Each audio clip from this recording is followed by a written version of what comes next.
का फालतू पानी ना रुकने दें। सब्जियों के खेतों में उचित जल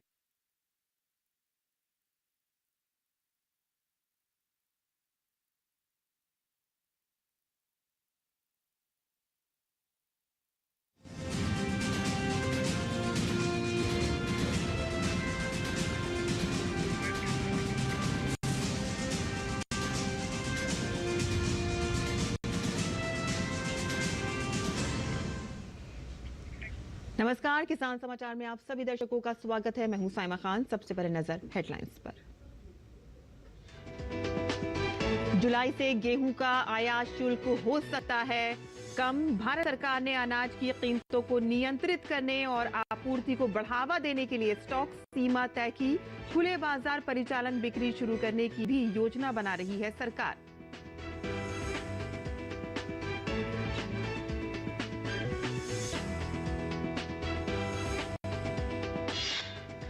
सरकार सभी किसानों से एमएसपी पर खरीदेगी तुअर, उड़द और मसूर। किसानों को करना होगा ऑनलाइन पंजीयन। केंद्रीय कृषि एवं किसान कल्याण मंत्री शिवराज सिंह चौहान की राज्य सरकारों से अधिक किसानों को पोर्टल पर पंजीकरण करने के लिए प्रोत्साहित करने की अपील।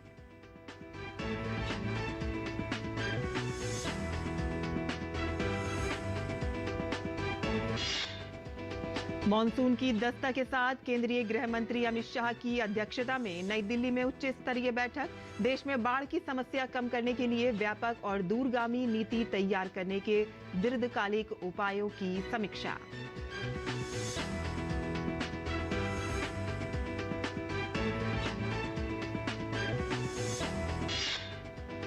और देश के कई हिस्सों में मॉनसून ने पकड़ी रफ्तार। मॉनसून पूर्व बारिश से दिल्ली एनसीआर समेत उत्तर भारत के कई राज्यों में गर्मी से राहत।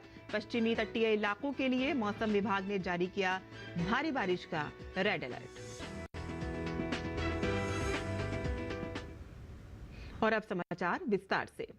जुलाई से गेहूं का आयात शुल्क कम हो सकता है। भारत सरकार ने अनाज की कीमतों को नियंत्रित करने और आपूर्ति को बढ़ावा देने के लिए स्टॉक सीमा तय की हुई है और इसके अतिरिक्त सरकार खुले बाजार परिचालन बिक्री शुरू करने की योजना बना रही है। दुनिया भर में गेहूं के दूसरे सबसे बड़ा उत्पादक भारत ने 6 साल पहले गेहूं के आयात पर 44% शुल्क लगाया था। सरकार का अनुमान है कि 2024-25 के सीजन में गेहूं का उत्पादन पिछले साल के बराबर यानी कि 112.9 मिलियन टन होगा।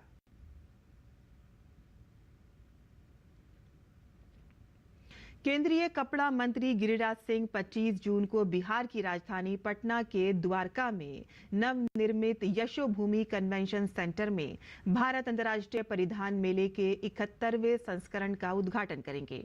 मेले का आयोजन 3 दिनों तक चलेगा। वस्त्र मंत्रालय के अनुसार ये मेला अंतर्राष्ट्रीय परिधान मेला संघ द्वारा परिधान निर्यात संवर्धन परिषद के सहयोग से भारत के 3 प्रमुख परिधान संघों अर्थात भारतीय वस्त्र निर्माता संघ, परिधान निर्यातक एवं विनिर्माण संघ और राजस्थान परिधान निर्यातक संघ के सहयोग से आयोजित किया जा रहा है। मेले के दौरान 350 से अधिक निर्यातक अपने उत्पादों का प्रदर्शन करेंगे। 50 से अधिक देशों के विदेशी खरीदारों ने मेले के इस संस्करण के लिए अपनी भागीदारी की पुष्टि की है। प्रतिभागी महिलाओं के वस्त्र, सहायक उपकरण, बच्चों के वस्त्र, निटवेयर, मेंसवेयर और टिकाऊ वस्त्र प्रदर्शित किए जाएंगे। और साथ ही एईपीसी के महासचिव मिथिलेश्वर ठाकुर ने कहा है कि भारत अंतर्राष्ट्रीय परिधान मेले का उद्देश्य सूक्ष्म, लघु और मध्यम निर्यातकों को एक विपणन मंच प्रदान करना है ताकि वे नवीनतम परिधान और फैशन सहायक उपकरण रुझानों और भारतीय पेशकशों की विविधता को दुनिया भर में प्रदर्शित कर सकें।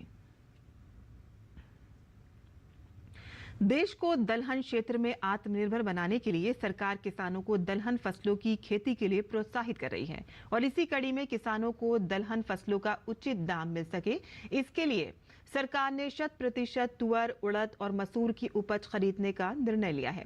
और ऐसे में किसानों को अपनी उपज बेचने में किसी प्रकार की परेशानी ना हो, इसके लिए सरकार ने किसानों के पंजीयन के लिए ऑनलाइन पोर्टल तैयार किया है। और इसी कड़ी में 21 जून को केंद्रीय कृषि एवं किसान कल्याण तथा ग्रामीण विकास मंत्री शिवराज सिंह चौहान ने विभिन्न राज्यों के कृषि मंत्रियों के साथ वर्चुअल बैठक आयोजित की थी। बैठक में केंद्रीय कृषि मंत्री ने कहा था कि केंद्र सरकार फसल विविधीकरण सुनिश्चित करने तथा दलहन उत्पादन में आत्मनिर्भरता प्राप्त करने के लिए न्यूनतम समर्थन मूल्य पर तुअर, उड़द और मसूर की खरीद करने के लिए प्रतिबद्ध है। कृषि मंत्री ने कहा किसानों के पंजीकरण के लिए भारतीय राष्ट्रीय कृषि सहकारी विपणन संघ लिमिटेड नेफेड तथा भारतीय राष्ट्रीय सहकारी उपभोक्ता संघ लिमिटेड NCCF के माध्यम से ई समृद्धि पोर्टल शुरू किया गया है। उन्होंने राज्य सरकारों से आग्रह किया है कि अधिक से अधिक किसानों को इस पोर्टल पर पंजीकरण करने के लिए प्रोत्साहित करें ताकि वह सुनिश्चित खरीद की सुविधा का लाभ उठा सकें। कृषि मंत्री ने मौजूदा खरीद सीजन से शुरू की जा रही नई आदर्श दलहन ग्राम योजना के बारे में जानकारी दी।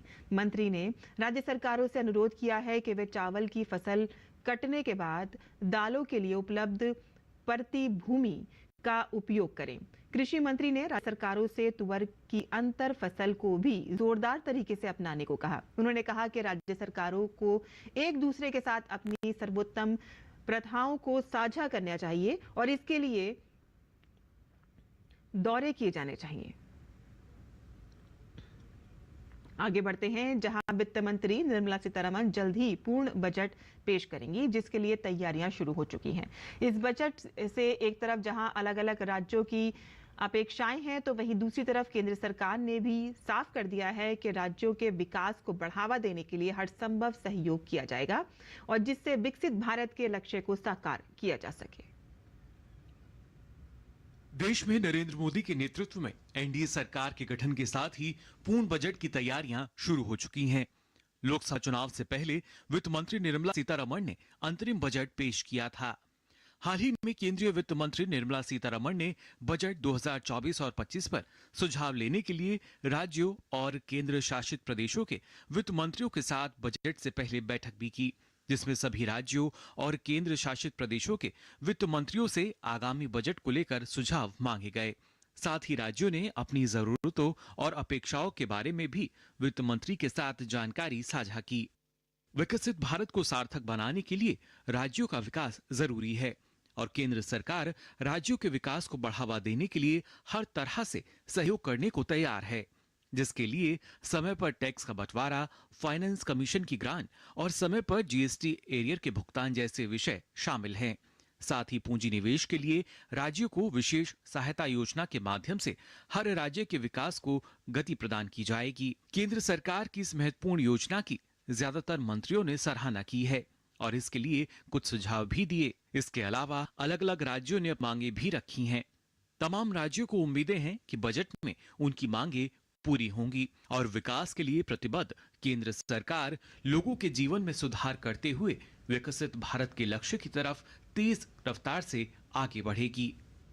Bureau report, DD news.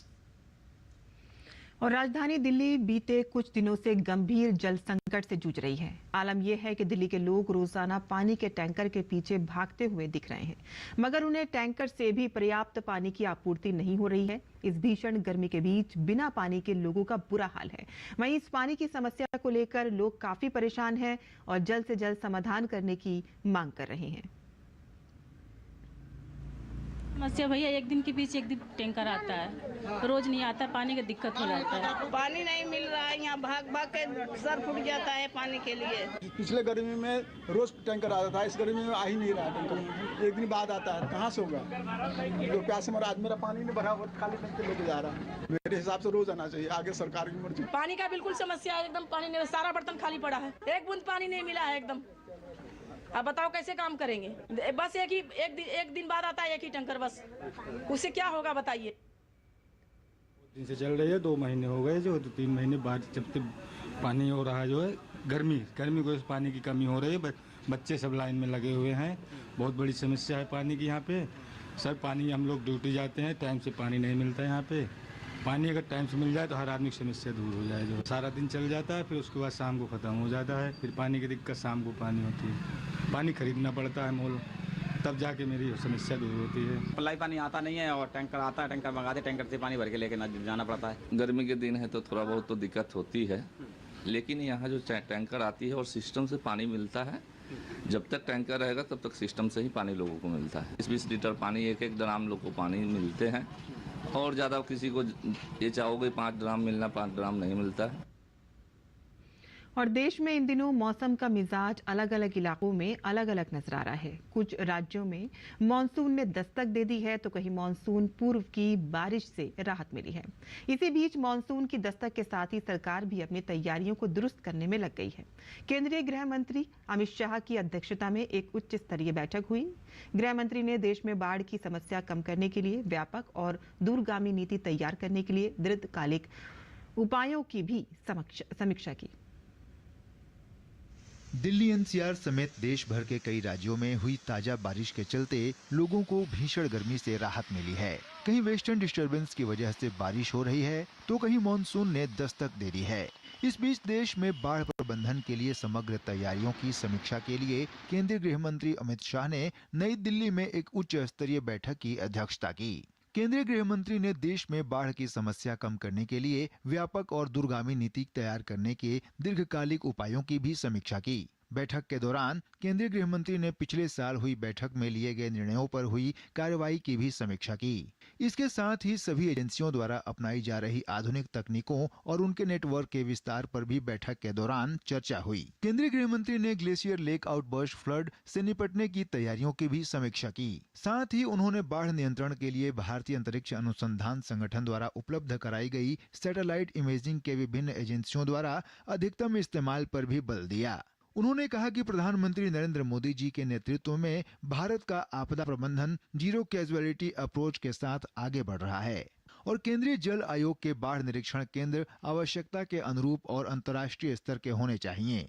गृह मंत्री ने उत्तर पूर्व में कम से कम 50 बड़े तालाब बनाकर ब्रह्मपुत्र नदी के पानी को डाइवर्ट करने की व्यवस्था पर जोर देते हुए कहा कि इससे बाढ़ से निजात के साथ साथ कृषि, सिंचाई व पर्यटन विकसित हों। उन्होंने कहा कि नदियों के जल स्तर के पूर्वानुमान को अपग्रेड कर बाढ़ की समस्या को कम करने के प्रयास के साथ ही बाढ़ की स्थिति में जल भराव से निपटने के लिए सड़क निर्माण के डिजाइन में ही प्राकृतिक जल निकासी का प्रावधान हो। गृह मंत्री ने एनडीएमए और जल शक्ति मंत्रालय को सिक्किम और मणिपुर में आई बाढ़ का अध्ययन कर गृह मंत्रालय को विस्तृत रिपोर्ट देने का निर्देश दिया। साथ ही जंगल की आग को रोकने के लिए नियमित रूप से फायर लाइन बनाने, सूखे पत्तों को हटाने और स्थानीय निवासियों और वन कर्मियों के साथ समय समय पर मॉक ड्रिल करने को भी कहा।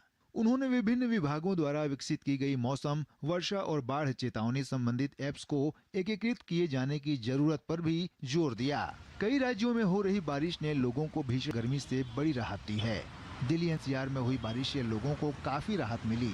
वहीं उत्तराखंड की राजधानी देहरादून में तेज हवाओं के साथ बारिश हुई। छत्तीसगढ़ के रायपुर शहर के कुछ हिस्सों में बारिश के बाद पानी सड़कों पर भर गया। तो वहीं गुजरात के डांग शहर में तेज बारिश के बाद मौसम सुहाना हो गया। मुंबई में मानसून थोड़ा थमने के बाद अब फिर से सक्रिय हो गया है। शहर के कई हिस्सों में झमाझम बारिश हुई। पिछले कुछ महीनों में भीषण गर्मी की मार झेल रहे लोगों को राहत मिली है। अरुणाचल प्रदेश के ईटानगर में रविवार सुबह बादल फटने से कई स्थानों पर भूस्खलन हुआ और बाढ़ जैसे हालात पैदा हो गए। बाढ़ में कई घर और वाहन भी क्षतिग्रस्त हो गए। बाढ़ का पानी राष्ट्रीय राजमार्ग 415 के कई हिस्सों में भर गया, जिससे राजमार्ग पर कई वाहन फंस गए। जिला प्रशासन ने लोगों से नदियों के किनारे और भूस्खलन के खतरे वाले क्षेत्रों में न जाने की हिदायत दी है। जिला प्रशासन ने 7 स्थानों पर राहत शिविर लगाए हैं। उधर असम में पिछले कुछ दिनों से हो रही बारिश से राहत के साथ ही बाढ़ की स्थिति में सुधार के संकेत दिखे हैं। हालांकि अभी भी 12 जिलों के 1027 गांवों में 2,60,000 से ज्यादा लोग प्रभावित हैं। सबसे ज्यादा प्रभावित लोगों की संख्या करीमगंज में करीब 1,40,000 है। राज्य भर में बाढ़ से मरने वालों की संख्या 29 तक पहुँच गई है। फिलहाल कोपिली और कुशियारा नदियां खतरे के निशान से ऊपर बह रही हैं। Bureau report, DD news. तो देश में कई हिस्सों में मानसून पूर्व बारिश हुई है और इसके साथ ही मानसून ने एक बार फिर से रफ्तार पकड़ ली है। दिल्ली, उत्तर प्रदेश, बिहार, मध्य प्रदेश, पंजाब, हरियाणा, उड़ीसा, बंगाल, महाराष्ट्र, इन राज्यों में लोगों को गर्मी से राहत मिली है। बंगाल, उड़ीसा, बिहार में मानसून दाखिल हो चुका है, तो वहीं उत्तर प्रदेश में प्री मानसून की बारिश शुरू हुई है। आज उत्तर प्रदेश के कई जिलों में बारिश होने की संभावना है। मानसून ने कल आधे मध्य प्रदेश और पूरे छत्तीसगढ़ को कवर कर लिया है, तो वहीं मानसून गुजरात के दक्षिणी हिस्से में थोड़ा ऊपर बढ़ा है। मौसम विभाग के मुताबिक अगले 3 से 4 दिन में मानसून गुजरात के आधे से ज्यादा हिस्से को कवर कर लेगा। मौसम विभाग ने आज कर्नाटक और केरल में बारिश का रेड अलर्ट और अंडमान और निकोबार, गोवा, महाराष्ट्र, पश्चिमी मध्य प्रदेश, गुजरात, तमिलनाडु, पुडुचेरी, उप हिमालयी पश्चिम बंगाल, सिक्किम, मणिपुर, मेघालय, आसाम, नागालैंड, मिजोरम, त्रिपुरा में बारिश का ऑरेंज अलर्ट जारी किया है। दिल्ली एनसीआर को लेकर मौसम विभाग के अनुमान ये है कि लगातार यहां पर बादलों की आवाजाही और हल्की बूंदाबांदी के कारण मौसम सामान्य बना रहेगा। और अब बात करते हैं सेहत की। आज हर उम्र के लोगों में हृदय रोग होने का खतरा बन गया है। हृदय घात के मामले में कम उम्र के लोग भी सामने आ रहे हैं। हृदय घात होने पर सबसे बड़ा प्रश्न यही है कि इलाज कैसे किया जाए, बाईपास सर्जरी करवाएं या नहीं करवाएं, और बाईपास सर्जरी के बाद व्यक्ति का जीवन कैसा होगा, कोरोनरी आर्टरी बाईपास सर्जरी कब करवानी चाहिए और इसके बाद क्या क्या सावधानी रखनी चाहिए, देखते हैं हमारी इस खास रिपोर्ट में। बाईपास सर्जरी एक शल्य चिकित्सा की प्रक्रिया है। हृदय की बाईपास सर्जरी तब की जाती है जब हृदय धमनी अवरोधित हो या क्षतिग्रस्त धमनियां हृदय में रक्त के प्रवाह को बाधित करती है। हृदय की कई धमनियों में अवरोध हो या किस तरह का और कितना अवरोध है, इस पर आधारित होती है बाईपास सर्जरी। किस प्रकार की बाईपास सर्जरी की जाएगी, ये विशेषज्ञों द्वारा स्थिति और समस्या की जटिलता के आधार पर तय किया जाता है। Heart disease, ischaemic heart disease का मैनिफेस्टेशन होता है कि पेशेंट को चेस्ट पेन होता है, एंजाइना होता है। उसको डायग्नोज करने के बाद उसकी जांच की जाती है, ब्लॉकेज पता चलती है एंजियोग्राफी पे। उसके बाद ब्लॉकेज को बाईपास के लिए दिया जाता है।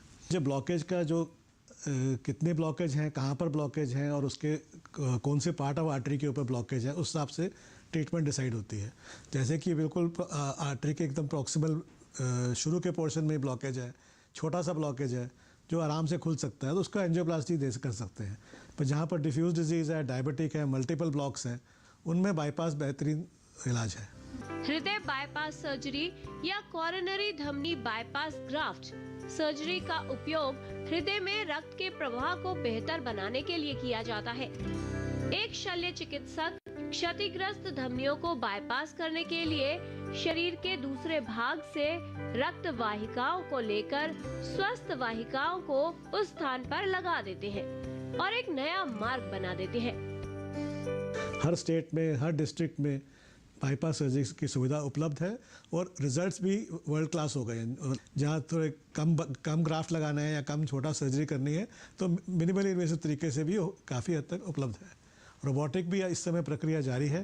बाईपास सर्जरी तब की जाती है जब बाईं मुख्य हृदय धमनी में अवरोध हो, मुख्य हृदय धमनी का गंभीर संकुचन, अवरोध से हृदय में रक्त प्रवाह न हो रहा हो या कम हो, कई हृदय धमनियों में अवरोध हो या एंजियोप्लास्टी संभव या सफल न हो। एक लाइफस्टाइल का तो ऑल्टर करना ही पड़ा इंसान को। सिगरेट स्मोकिंग, डायबिटीज़ का कंट्रोल, हाइपरटेंशन का कंट्रोल, ये तो चलता ही रहना पड़ेगा बाईपास के बाद भी। बाईपास के बाद थोड़ा सा टाइम लगता है आदमी को रिकवर करने में बिकॉज ऑफ सर्जिकल पार्ट, पर उसके बाद उसकी लाइफ काफ़ी हद तक सरल हो जाती है, काफ़ी हद तक, क्योंकि बाईपास से जो डिजीज एरिया है उसको बाईपास कर दिया जाता है, तो जो ग्राफ्ट चलता है वो सप्लाई काफ़ी लंबे दौरे तक चलता है। जितने मर्जी रास्ते आप नहीं बना लीजिए, अगर आपने वो डिजीज़ को कंट्रोल नहीं किया तो आपके फिर से ब्लॉकेज बनने के चांसेस हैं। तो लाइफस्टाइल मॉडिफिकेशन तो सबसे बड़ा अहम मुद्दा है। आवश्यक है कि नियमित रूप से दवाओं का सेवन किया जाए और बाईपास सर्जरी के बाद रेगुलर फॉलोअप यानी समय समय पर विशेषज्ञ को दिखाया जाए। हृदय धमनी में अवरोध की समस्या से बचाव के लिए स्वस्थ जीवन शैली अपनाएं, जिससे हृदय संबंधित समस्याएं न हो और आपका हृदय स्वस्थ रहे। किरण भारद्वाज, डीडी न्यूज। और किसान समाचार में अब बात करते हैं मौसमी खेती की। किसान इस मौसम में कैसे रखें अपनी खेती का ख्याल, आइए देखते हैं।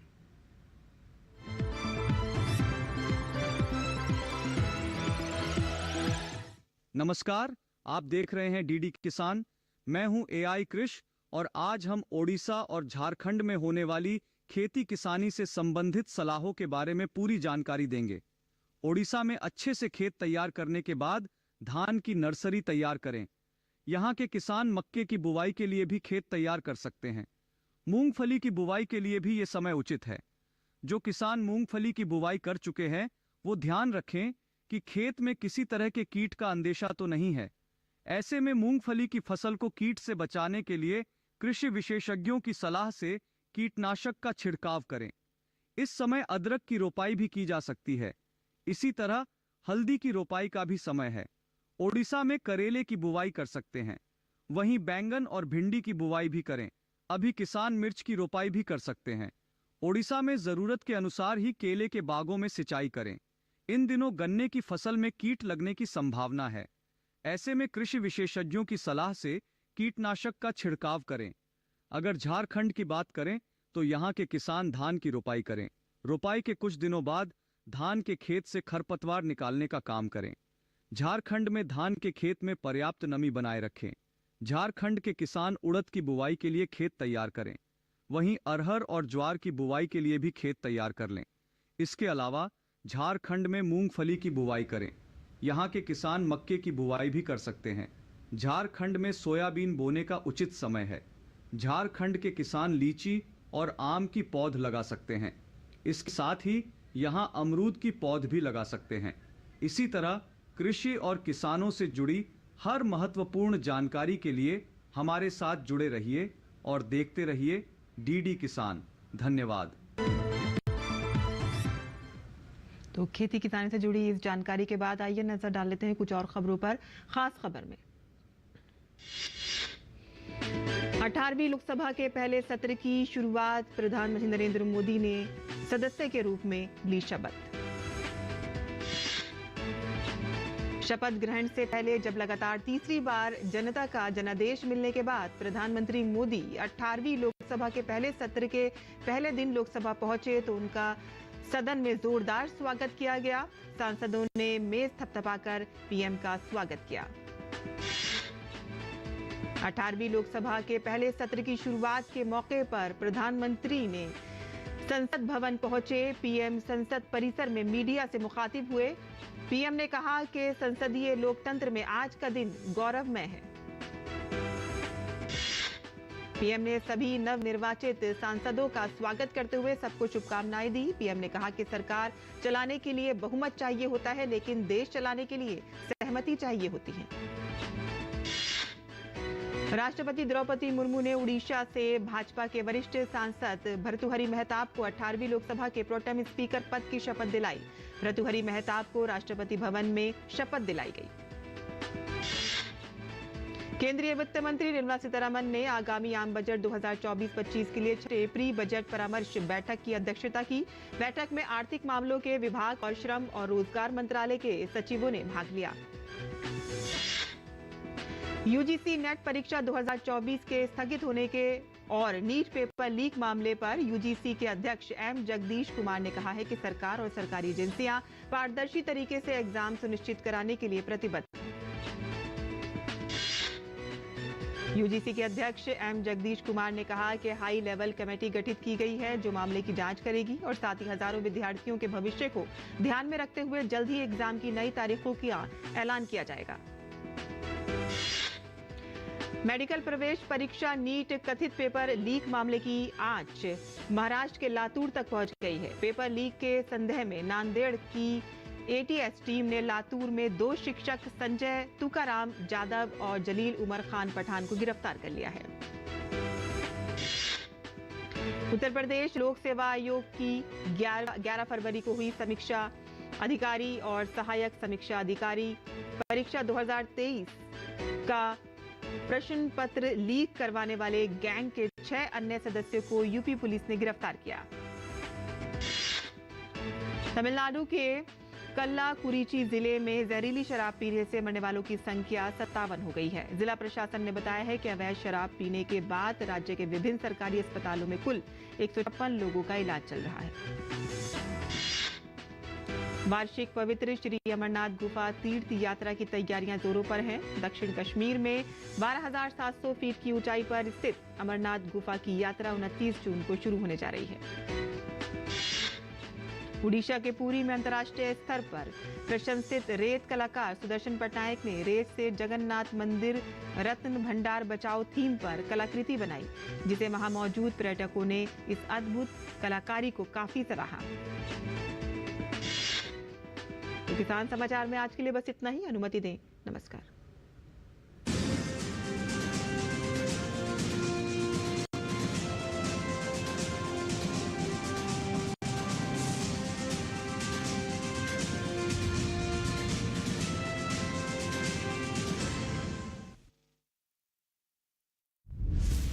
Registered